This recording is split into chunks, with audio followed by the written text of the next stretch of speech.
The 2019 version of our Kensington fountain features a unique foam filter which doubles as a light holder.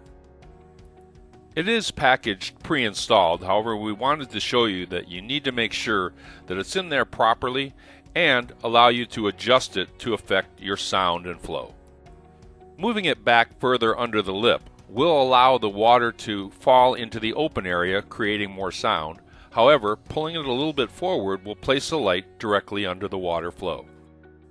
You can use smaller pieces of foam on the spill points to also affect the flow and appearance of the water running. We hope these tips will help maximize your enjoyment of the Kensington fountain.